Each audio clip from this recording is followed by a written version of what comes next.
সেই বিহালার অফিসারের phone number নেবে, প্রয়োজনে তার ফটো তুলে নেবে, ডেট তারিখ এবং তিনি কি কি চাইছে সেগুলো ভিডিও করে নেবে। তাহলে কী হবে, পরবর্তীকালে স্থানীয় যে নাগরিকদের বেনাগরিক করার জন্য যে ভোটার করতে চাইবে, তখন পরবর্তীকালে আইনি ব্যবস্থা তাদের বিরুদ্ধে নেওয়া যায়। আজকের 8 দফা দাবি ছিল। 1 নম্বর দাবি ছিল আমাদের এসআইয়ের নামে পশ্চিমবঙ্গে থেকে যেটা বলছে 1,30,00,000 নাগরিকদের আমরা তাড়াবো, যেটা বলছে ভুয়া ভোটার, তারা কি বলছে অনুপ্রবেশকারী। আমাদের বক্তব্য আপনাদের সঙ্গে আমরা একমত, কিন্তু সেটা যেন লিগালি হয়। যারা উদ্বাস্তু তাদের না ভেবে যারা স্থায়ী মানুষ তাদের ধরে টানাটানি না হয়। এটা সঠিক এসআইআর হোক, তাতে আপত্তি নেই, কিন্তু এসআইআর নাম করে বিজেপি যে অঙ্ক করছে সেই অঙ্কটা সঠিক জায়গা নয়, যেটা আমরা বিহারের ক্ষেত্রে লক্ষ্য করেছি, আসামের ক্ষেত্রে লক্ষ্য করেছি, বা অন্য অন্য স্টেটে।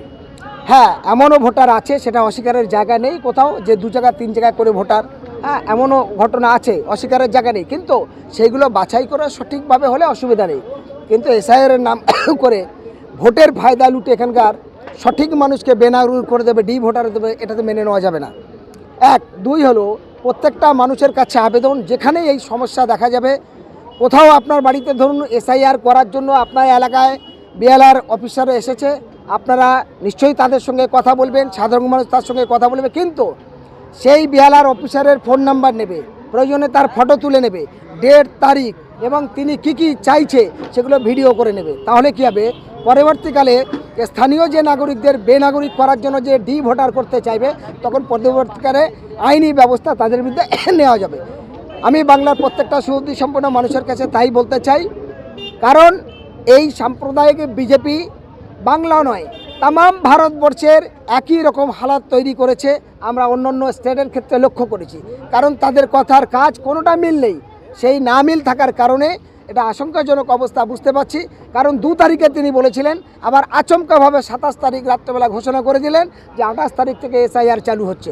তার মানে বুঝতে হবে বহুরূপী ধারণ করছে, মানে এটা সাধারণ মানুষের জীবন আশঙ্কায় আছে।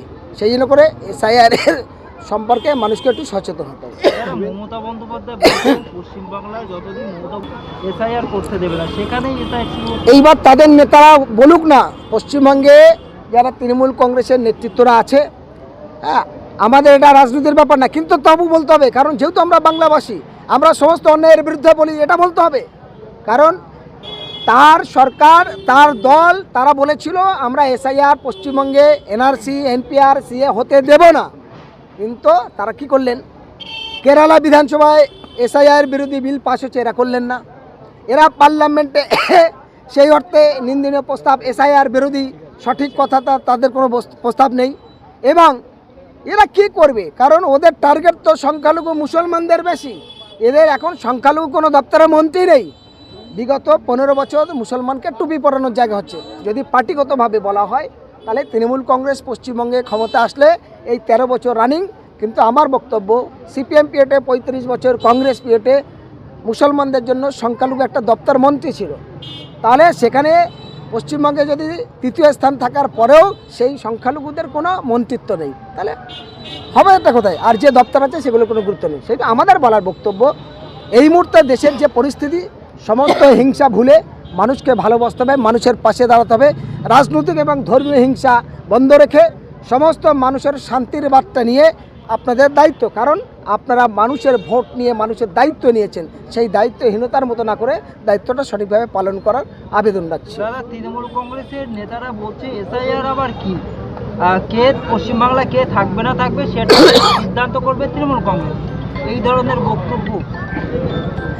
যারা যেসব নেতারা এসব কথা বলছে তারা মূর্খের মতো কথা বলছে। তার উদাহরণ হচ্ছে ভাঙড়। দেখুন, ভাঙড়ের কথা যদি বলা হয় তো পুরানো অনেক নেতারা অনেক মতব্বরই বলেছিল, পরে সেই নেতাগুলোর অস্তিত্ববিহীন হয়েছে।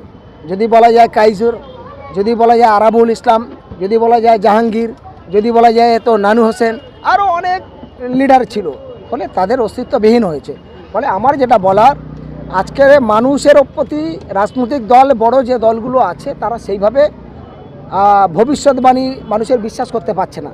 তাই তারা এখন একটা নিয়েছে অর্থগতি ক্ষমতার জন্য, মারো পেটো কাটো ধরো, ধমকে চমকে নিয়ে ক্ষমতা দখল করে, এই হচ্ছে পরিস্থিতি। ফলে এগুলো ঠিক জিনিস নয়, কারণ ইংরেজের বিরুদ্ধে লড়াই করেছিল দেশবাসী, সন্ত্রাস সাম্প্রদায়িক দুর্নীতি অত্যাচারের বিরুদ্ধে লড়াই করেছিল, আর আজ মানুষ হিসাবে মানুষকে মারছে রাজনৈতিক ক্ষমতা পাওয়ার জন্য, এগুলো ঠিক জিনিস নয়। ফলে আমি তাই বলছি, ক্যান্সারের থেকে ভয়ঙ্কর রোগ হলো হিংসা। এই হিংসা দমন করাটাই তাদের কর্তব্য, কিন্তু হিংসা দমন যদি না করে এই রাজত্ব, এই শক্তি চিরদিন থাকবে না। সোনা দানা গাড়ি বাড়ি কেউ এক জায়গায় দাঁড়ায় না। আর আমি এই রাজনৈতিক দলের প্রত্যেকটা নেতৃত্বের কাছে বলতে চাই, আপনারা মনে রাখুন সেই আপনার বাংলাদেশের কথা, আফগানিস্তানের কথা, আপনারা মনে রাখুন শ্রীলঙ্কার কথা। ফলে ভুল পথে না চলে মানুষকে ভালোবেসে মানুষের সঙ্গে মিশে আগালে আমার মনে হয় তবেই মানুষ ঠিক রাস্তা হাঁটবে।